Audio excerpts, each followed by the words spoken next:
Hello friends, welcome you all. This is Dr. Gajanan Zadar. Today I am going to discuss with you interference. As we know, reflection, refraction, dispersion, all these are nothing but the phenomena which are related with the light. So interference is also one of the phenomena which are related with the light. But before we study interference, it is very important to know what is principle of superposition. Friends, let us consider this particular figure. In this figure, this is one of the wave which is traveling from left to right, and this is another wave which is traveling from right to left. And these two waves are traveling opposite to each other. They are getting superposed to each other at this particular position. And afterwards, they move away from each other. So this is before superposition, this is during superposition, and this is after superposition.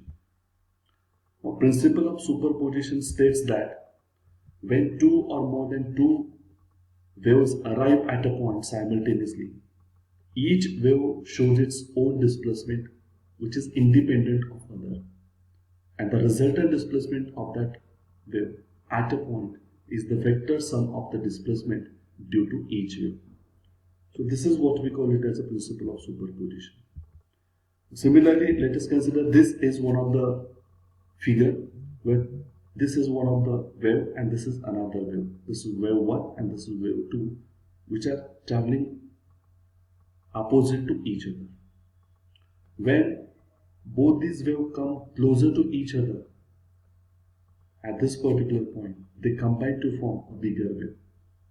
And after superposing to each other, they went back in different directions. Now let us consider if d1 and d2 are displacements due to two waves, the resultant displacement d due to superposition is d is equal to d1 plus d2. If waves are in phase, d is equal to d1 plus d2, and if waves are out of phase, d is equal to d1 minus d2. Interference. Now let us talk about the interference. Let us consider this figure where we have a 2-point sources of light and they are traveling in one direction. They are getting superposed to each other, and due to superposition we are getting this particular pattern which we call it as interference pattern. Here we have one more figure by which we can understand that there are 2-point sources of light. Each point sources of light emits the light waves in forward direction. Those two light waves are getting overlapped with each other, superposed to each other, and due to superposition we are getting interference pattern. So what is the interference? Interference is the phenomenon of superposition of two coherent waves in the region of superposition. At some points in the medium, the intensity of light is maximum, while at some other point the intensity will be minimum. So this is what we call it as interference. Or in another way we can say, it is the modification in the intensity of light energy. Redistribution of light energy takes place due to superposition of two or more waves. That is what we call it as interference. Remember, interference is the phenomenon of superposition of two coherent waves in the region of superposition. Now, what is the coherent wave? What is the coherent source? Coherent sources are the sources which either have no phase difference or have always constant phase difference between them. That is what we call it as a coherent sources. Now, as we have discussed that the interference is nothing but the modification in the distribution of light energy due to the superposition of two or more than two light waves. That is what we call it as interference. So if you look at this diagram, that we are having two sources of light. This is one of the source and this is another source. They are emitting light waves in forward direction, and those two light waves are getting overlapped with each other, superposed to each other. And due to superposition, there are some points where we got the maximum intensity, and there are some points where we got the minimum intensity. Again, I am with this diagram where these are the two slits which produce the light waves in forward direction, which behaves as a source of light, they get interfered with each other, and we are getting the interference pattern. This is one more diagram I'm having, where these green color light waves traveling from left to right and blue color is traveling from right to left. When they get superposed to each other, we are getting the resultant light wave that is in the red color. Now here, interference we can understand in terms of crest and trough. We know crest is nothing but the peak of that wave, and trough is nothing but the valley. So here these are the two sources. So green color is for the crest lines from S1 and blue color is crest lines from S2. So when crest of one wave gets coincide with the trough of crest of other, we are getting the constructive interference. When trough of one light wave gets overlapped with the trough of other, we are getting constructive interference. But when crest of one light wave is getting overlapped with the trough of other, or trough of one wave gets coincide with trough of crest of other, then we are getting destructive interference. Now let A1 and A2 be amplitudes of interfering waves, two interfering waves, and delta is the phase difference at a point. Then what will be the condition of maxima? The condition will be the phase difference between those must be equal to m into lambda, whereas m is equal to 0, 1, 2, 3. Maximum amplitude will be A1 plus A2, and maximum intensity will be equal to A1 plus A2 bracket square. What are the conditions for minima? The phase difference must be equal to 2m plus 1 into lambda by 2, whereas m is equal to 0, 1, 2, 3.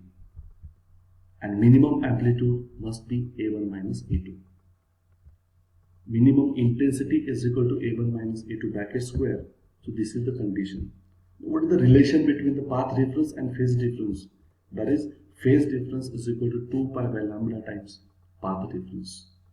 So this is all about the conditions of maxima and minimas we are getting over there. Now, what are the conditions for interference?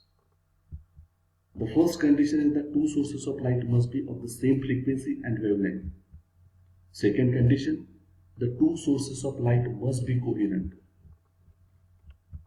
The two sources of light must be monochromatic. Mono means single, chroma means color. That means the wavelength of that light must be same. The path difference between the overlapping waves must be less than the coherence length of the waves.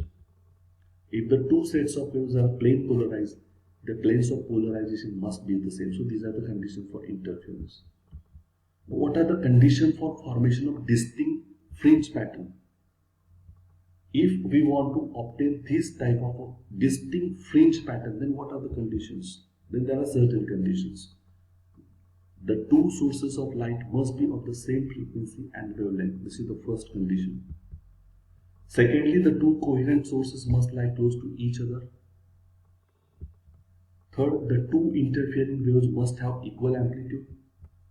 The interfering waves must be propagating along the same line. The two sources of light must be coherent. The two sources of light must be monochromatic. The two sources of light must be narrow. And the distance of the screen from two sources must be large. And at last, the vector of sum of overlapping electric field vectors should be 0 in the dark regions for obtaining distinct dark and bright fringes. So these are the conditions for distinct fringe pattern. Now, what are the types of the interference? Basically, there are two types of interference. Number one, that is constructive interference, and number two, that is destructive interference. Now, what is constructive interference? As we know, there are some points in the medium where the intensity of light is maximum due to crest of one wave coincides with the crest of other, or trough of one wave coincides with the trough of other. And this is what we call it as a constructive interference. If you look at this diagram, then you will find that this is the crest of one wave, this is crest of other, this is trough of first wave, and this is trough of second. When they get superposed to each other, we are getting the constructive interference. This is one more diagram. Same thing is happening. Crest is overlapping with crest, trough is overlapping with trough, and we are getting the constructive interference. Second type, that is destructive interference. While at other points, rather than that, those maximas, there are certain points the intensity will be minimum. Due to crest of one wave coincides with the trough of other, or trough of one wave coincides with the crest of the other. This is what we call it as a destructive interference. If you look at this diagram, then you will find that here this is the crest of first wave and this is the trough of second. This is the trough of first wave and this is the crest of second are getting overlapped to each other, and due to which we are getting the destructive interference. Now this is again one more slide I am having by which you can understand how crest of one wave and crest of other, or trough of one wave and trough of other are getting overlapped, and due to which we will get the constructive interference. But when crest of first wave and trough of second, or trough of crest of second wave or trough of first are getting overlapped, then we are getting the destructive interference. So this is all about this. Thank you so much everyone.